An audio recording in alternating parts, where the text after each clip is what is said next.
You're listening to The Move with Jared Daddis and Michael Ray. Conversations exploring why healthcare real estate is moving from alternative to essential, and how smart capital is making the shift to one of the most overlooked asset classes today.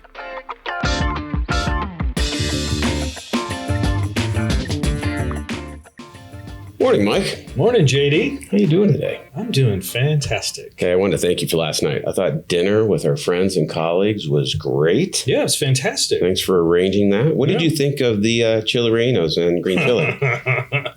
Well, absent the heretical act of serving them as if they were egg rolls, they were fine. But, you know, it's funny you talk about green chili because I've never quite understood this sort of Colorado phenomenon. I mean, you know, this particular establishment is we're the home of green chili. You know, well, that's right. Allegedly, right? I mean, right. They swear, you know, people brush their teeth with the stuff, but, you know, I mean, it's not that it's not good, but, you know, it wasn't religious. Okay, fair enough. You know, it was a little spicy. So would you put it up there, though? Maybe. Depends on the day. But I enjoyed last night. Yeah, so thank you. Go back. All right, so I'm excited about our talk today. Today is a little different. So we've been focused on healthcare investment and development, and an important part of what we are doing day in, day out, and what investors, some are very keen to the concept of the importance of design and architecture. I'd like to do a deeper dive today, and I think today's really interesting. Back when I started my career in healthcare real estate, one of our founders, Greg Venn, who has a deep background in architecture, helped me understand and create a curiosity around design, but not for just design's sake, but what it meant to the actual consumers of the space, but maybe even more importantly, what it meant to investors. Mm-hmm. And so today I want to introduce a special guest that we have here today, and that's Steve Christoff. And he's one of my most favorite human beings on the planet. Love this guy. Known Steve for about 12 years, and you've been at NextCore now for 10 years. That's right. And I would love for you to just give a brief overview for our listeners, who you are, what do you do here, and then we'll dive into the conversation. Well, thank you. Thank you for having me this morning. I'm excited to be part of your conversation. It's an important conversation. I am the Senior Vice President of Design for NextCore, and I've spent 35 years in architecture designing healthcare spaces and senior living communities. My work here is curating a design thought around what a high performance asset looks like and should be in the marketplace for both our healthcare products, our senior living communities, and our science and tech products as well. Oh, that's great. So thank you for having me. Yeah, it's a pleasure. It's a pleasure.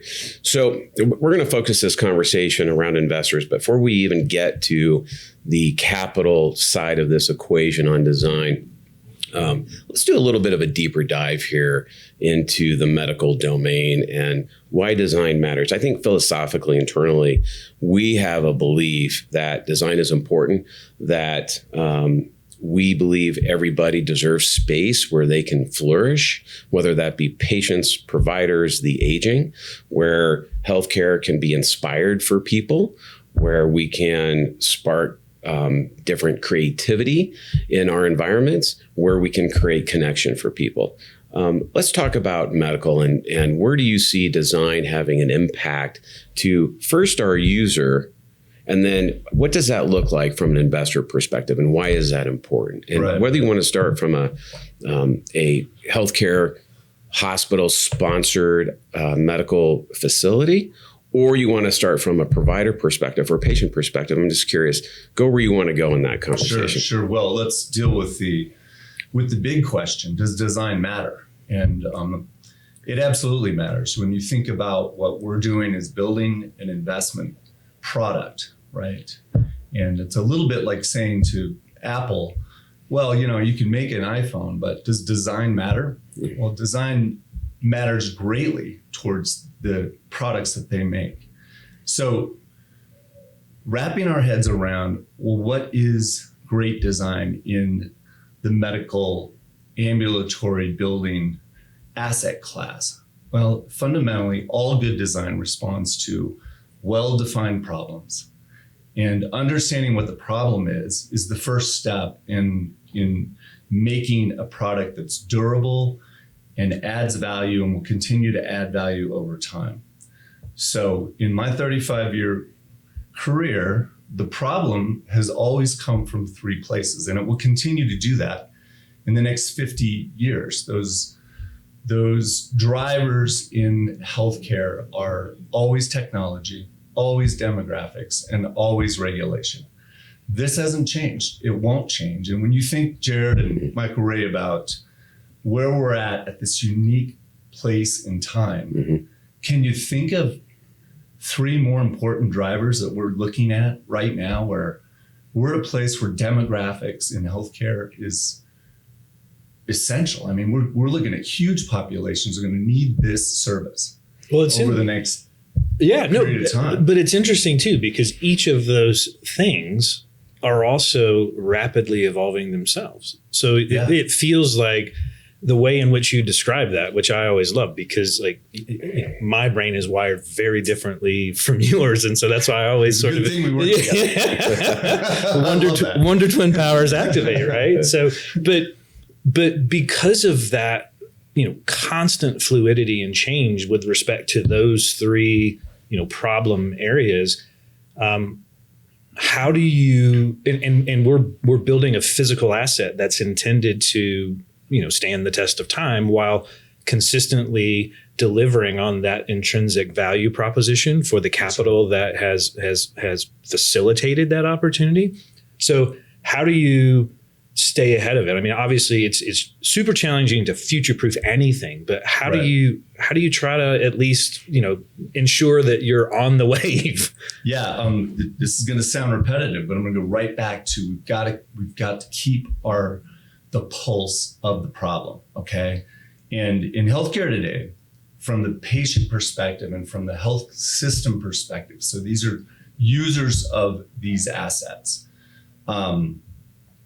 adherence is the biggest problem in healthcare. It's not diagnosis. It's not therapeutics. It's not technology. It's not pharmaceuticals. It's not anything that we can deliver. We're extremely good at that.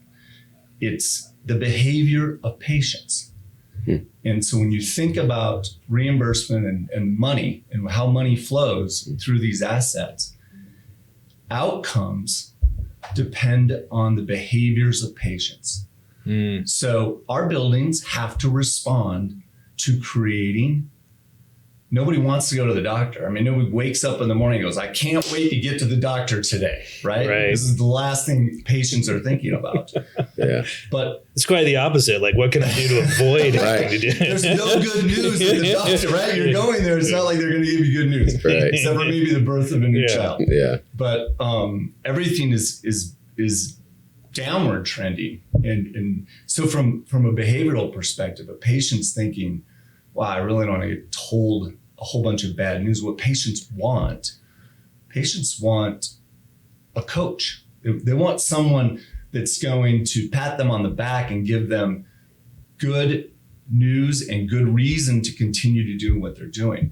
But physicians don't have time for that. And so you look at a physician problem. The biggest problem physicians have is time. Right. So they want more than anything to spend time healing people. That's what they're trained to do. But they're also growing a practice, and they have financial responsibilities. And if they work for a system, there's productivity goals and all these things. So saving physicians time is another part of the problem. And one of the best things that saves physicians time is their team. And so you think about the nurses and the medical assistants and all of the people that surround physicians. 3.25 per people per physician is the benchmark, and that is a high trend. We're trying to push that down. We're trying to do that with less FTEs. So these start to define the problem. So how do you get a supplied market of physicians and caregivers to be more efficient and more effective? And they all have different needs, because care teams want, more than anything, camaraderie. They want a good, beautiful environment to work in. that enlightens them and brings them delight, right? And patients want care, and they want to be listened to, and they want to be understood. They want a personal relationship. So I have a question about this, and so so we're going to get to design. I promise you. Well, it's very interesting, and ultimately, these big problems that we're trying to solve here end up in a physical solution. And so we're at this intersection of how do we marry the outcomes of high quality care, great patient experience, taking care of the providers. They are also looking for an amazing patient and provider experience. And what I heard you talk about is this need to save time because the providers are stressed and they're trying to see more patients. We've talked before about there's pressure in reimbursement. That's and right. So, the more patients that providers can see, they're serving a greater need. And ideally, economically, it's better off for them as well. How do buildings today, intelligently designed medical buildings, meet all of those needs? Well, that's a question that I've dedicated my career to. And I wake up every morning and go to bed every night answering those questions and digging in. But the answer to solving those problems in terms of a built object, a built environment, which is an asset, right? Yep. Is to deeply, deeply understand how to solve each one of those unique problems in a way that's harmonious in one single product. Okay. And that seems like you've got a lot of tension there.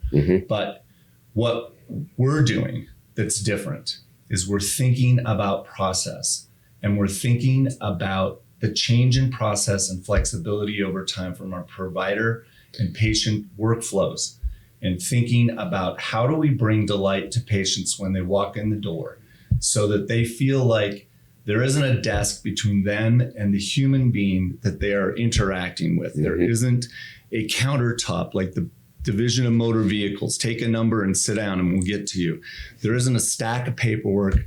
There isn't any of those things. What they really want is to be warmly welcomed and educated and learn about how can I care for myself better, and do you care about me? Does it matter? Yeah. And so we have to convey that through technology, through the environment that they're in. It needs to lower your blood pressure. It needs to have the right color. It needs to have daylight. It needs to have the right atmosphere. It needs sensory, the right music, the right tone. All those things have to be just right. Yeah. We're responding to something that is human, and human nature will always want those things. Okay. So we're trying to get to what's universal about the experience. That's where value is, because it will be enduring. On the other side of this object is an organization that's working towards creating better medical outcomes. The experience is different. The physicians are thinking, okay, I need more time with my patient. That means I need less time doing paperwork, less time traveling, less time doing menial tasks. I need less time waiting for people to get moved in and out so I have better throughput. So we spend a lot of time looking at the travel paths, the workflows of providers. And those have greatly changed with the advent of the EMR and the use of technology and the design of space to create platforms that are more efficient for human movement and human communication. And I would emphasize communication, Jared, because one of the greatest productivity disruptors is miscommunication. And through great studies that we've done, interviews and filming and observations and tracking paths, we've learned that productivity for physicians primarily relies on the visual communication between a provider and their medical assistant. Now, who would have thought right? So now when we look at design on the production side, we're looking at, are we creating visual pathways so that the medical assistant can see the provider move from exam room A to exam room B and knows that, oh, they have a results order that's coming out of exam room A.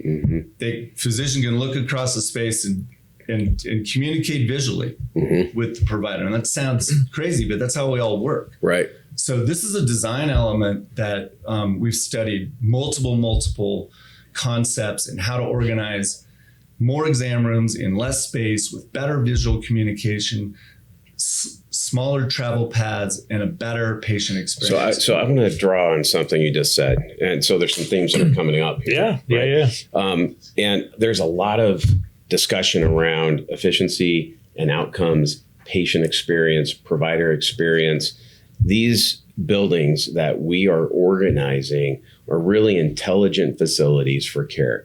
Steve's emphasizing the demographic growth, the amazing need. How do you think, again, why is this important to the investor? Yeah, and it's interesting because, again, it fascinates me to hear that because it's, as a linear individual that more often than not views these things in the abstract, right? We're reviewing spreadsheets and things. We're not necessarily, it's not that we're not concerned, but we're not overly concerned with that sort of experiential environment and thing. And again, I think this is another thing that differentiates healthcare real estate from other asset classes, because in other asset classes, the intention around design is de-emphasized, if emphasized at all, because all that matters in that context is a direct correlation between cost and recoupment of that cost in the form of rent. Whereas here, what you're describing is the essential function of ensuring that the design facilitates productivity and ultimately the effective outcome. And I think why that's important as we think about this, we have healthcare systems that are in many cases signing leases that are 12 or 15 years. We have providers that are signing long-term leases. These are homes for our tenants. Right. And the more that we can help them be successful in their businesses of providing care, the better opportunity they have to succeed in our building, want to stay in the building, and the benefit back to the investor is, again, and you said it, there's durability and value creation that happens through good design. Through good design, but I think that there's another critical component that at least the capital mindset would still need to understand, because as a patient, as the individual that's experiencing the very sort of the value and the benefits of everything that you described, I think, whether it's the unasked or unanswered question, it doesn't matter, but how it still does from a capital perspective come back to cost, and we've had a lot of dialogue and conversation around this asset class as being, obviously needs-based stuff, but it is consistent, it's stable, it delivers those solid returns. So at some point in this process, we still need to reconcile the need to have this intelligent design with the need to manage cost. Well, that's true. Yeah. And I wonder if this is an opportunity, Steve, to get your thoughts about this. So as Michael was saying, cost is extremely important in the overall equation of putting a project together, right, making an investment. And it may be a good point now to transition to seniors, since we're really trying to manage cost, and design is another vital, important element to the overall success of a senior living development. So with that in mind, and Michael's question about how we're integrating this intelligent design and managing costs so that we can make smart investments, how does that show up in seniors? Well, look, first of all, great design doesn't cost more. Okay. In fact, great design costs unless less. You're building your dream home. Well, I suppose materials can matter and impact, but the outcome again in great design for seniors, and again, it comes right back to what I said on the onset, which is great design responds to the problem. And so the problem is inherently different in our senior living communities. And I emphasize living because so many people think of a senior community as a place, well, that's where I'm going to go to die. No, we think about senior living community. That's where I'm going to thrive. This is the place that I am going to go to extend my life. And so now we're back to responding to what is the human condition and what we're building a building that is going to respond to the essential problem of the aging human condition. And you have to get right back to trying to put your fingers on the most important thing to our residents. And they are these. It's very simple. To live a long, healthy life, let's start with a sense of purpose. And then let's start with good living. And when I say good living, I mean particularly a great diet, exercise, and social interaction.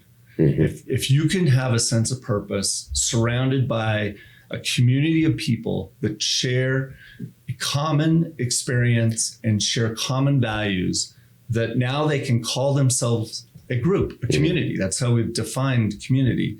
And good design and senior living is really about anthropology. It's really about the study of how people live and want to live. But we know, and there's many studies that have been done that come back to those essential things that I just talked about. The longest living humans have this in common: a strong sense of purpose, a strong sense of belonging to a meaningful community and a position in it, a good diet, exercise, which is interesting because and social interaction. And like, that's, to me, that's so intuitive and obvious. Yet when you survey the existing landscape, that is not representative of anything that the average bear would sort of associate with senior living communities. Yeah, it's terrible design. You think about some of these communities that are in the market, right, that we're competing with, and you go into those buildings and you walk through and you're like, oh my, this is terrible.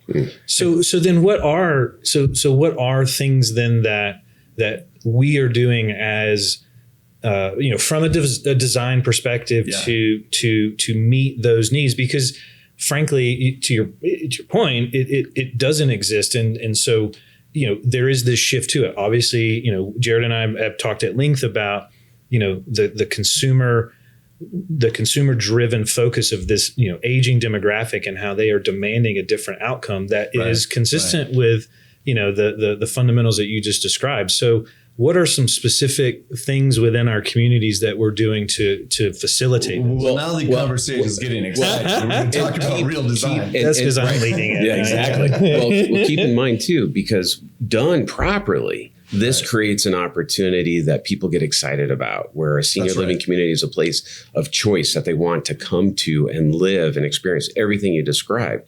From an investor perspective, it's wonderful because now you're talking about fully leased communities. That's right. And those are, again, durable in nature, and word of mouth happens and more residents come, and it really creates the community that you described. So it creates a win-win for all involved.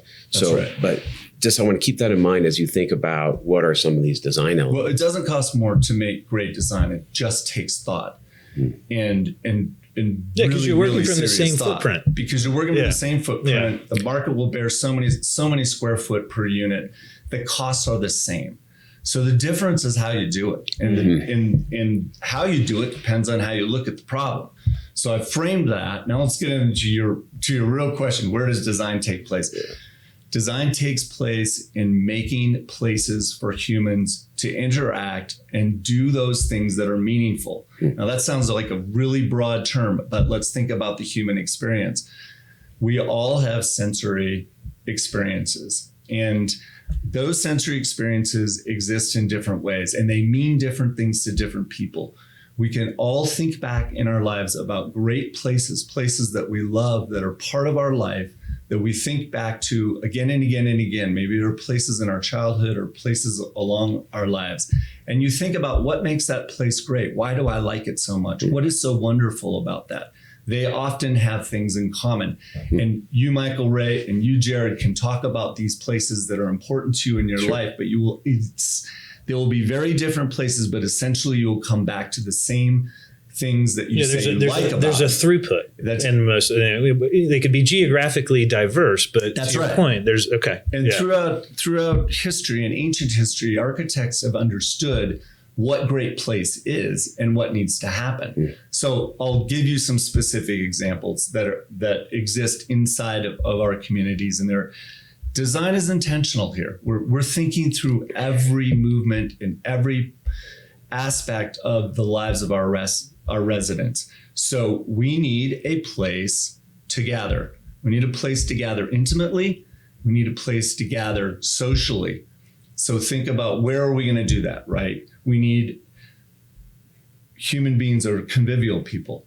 So we want to get together and talk about something that is important to us. Maybe we've started a foundation, or maybe the community members have started a cause, right? And there's a group of 5 or 6 that have gotten together and said, we are, remember, living in purpose, right? So we have to make places where this can happen and encourage that, because the idea is not to sit in your unit. It's to get out and enjoy this community and you're better off for being here, and you live a healthier life. Yeah. If you're in our community, gathering and drinking, eating, exercising. Yeah, it's not your sort of stereotypical, fellowship hall, if you will, that's got, a few sort of, expandable accordion dividers, and it's just like the Mahjong group meets here, and then I see you at the Mahjong group. the seniors for whatever political cause is going on or whatever. Right. Certainly, because that's one thing I've experienced as our communities have come to life. It's not only that sort of flow that you speak about, both in the context of medical, but it is that sort of variety and diversity of space, whether it's an outdoor kitchen space or a gym and a movement area to the maker space. I mean, one of my favorite things in the community that you designed here in South Denver is that maker space. Yeah, that's with a cool the kiln space. And the pottery and things. And it's just like, as a linear individual who, lacks creativity. You know what makes that space great? And this is, any other design would have just made, we're going to make a maker space, okay? And it's going to be 30 feet by 20 feet. So that isn't what we were trying to do. Right. It came back to what makes that space great is that's daylight on 2 sides. It's northwest facing. So this is intentional design. Art does not want to be south facing. It wants ambient light that filters in from the north and from the west. That is what's going to bring the blue colors. See, you have to understand design. In the evening light. But see, even if I don't, even if I don't, right? Okay. And I think and this is what resonates with me, and also I think with sort of a similarly minded capital base is, even if I don't understand the nuance of that design, as a resident, or even as a guest, because I don't have to, because it exudes that feeling, right? And I don't have to be Picasso. I can be Picard and just paint a smiley face. But you know what? I'm gonna feel as if I am finally in my life creative. And that's what I mean when I say we've got to understand the problem, and you have to design to the universal, right? And that. It's you may not be able to explain why that space is so important to you, Jared, but you and Michael Ray can talk about these 2 spaces. You can feel it. And you can feel it. Yeah. You feel it. And our investors have felt it when they walk through this space. They know something special is going on. Well, that's great design. Yeah. So as we talk about great design some more, I'd feel remiss if we don't touch on science. Science is an important part of the overall healthcare portfolio, important for investors, but there's different activities that go on. Can you briefly tell us in your thoughts about the importance of design related to seniors? Is it different? Science. I'm sorry, science. Yeah, Okay. you threw me off there. Sorry. I thought we were Why going do to that? science, I was and we went testing back to see if you were seniors, paying but- attention. Yeah, I was Over here, paying look over attention. here. So, again, all design comes back to defining the problem, right? Yeah. And so that's how NextCore thinks. That's how great designers think. And design is important at NextCore. So we're going to take the hard path. And when you think about science, laboratory space is a very dimensional, easy thing to design. There's bench dimensions and hood dimensions, and any good architect that understands science knows exactly how to make a high-performing, flexible laboratory environment. That's not the hard part. Mm-hmm. The hard part is how to create a place where great science can happen. And to do that, you need to understand who is a scientist and what does a scientist need to make great science. And more importantly, science isn't made by one scientist. It's made by many scientists working collaboratively together, diligently over a problem for years, and running tests and trials and tests and trials. And ultimately, great science happens when in those breakthrough moments. Our buildings have to respond to facilitating, creating a place for human beings to have breakthrough moments. I love that. that. Differentiates our buildings from just another building for science. Yeah, That's no, great. I love that, and I think that's a great place to sort of bring you into a little thing that we do here.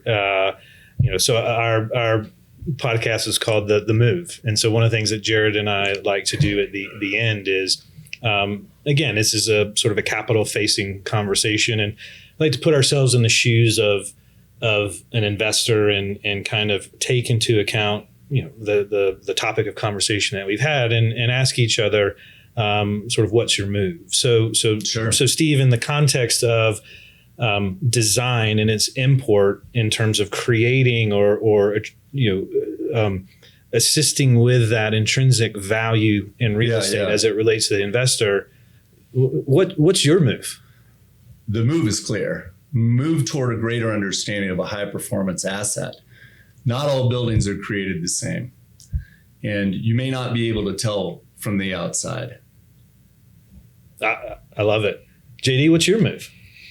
Oh, Steve said it. Design is about solving problems. So for the investor, it's exactly what Steve just said. There is a differentiation going on in asset classes, and design is a big piece of that. And that design can translate, in understanding that design, to some accretiveness in these investments. Yeah. No, it's interesting. I mean, my move is to pay attention. I come from a world and a perspective where it's easy to, get lost in pro formas and numbers and these sort of abstract things that bear no relation to the impact that the physical environment can have on the user, and that's that sort of intrinsic value that gets created, and you can't find that direct correlation on a spreadsheet, but it's absolutely there on your exit. So That's right. So my move is stop and rethink, and design matters. I love that. Steve, Great. thanks for being here Thank you. today. My pleasure, Steve. We've enjoyed it. Thank you so much. That's a wrap. Tortilla. There we go. Thanks for listening to The Move, a show exploring what's shaping the future of healthcare real estate. If you liked what you heard, follow the show and share with someone you know looking to make their next move.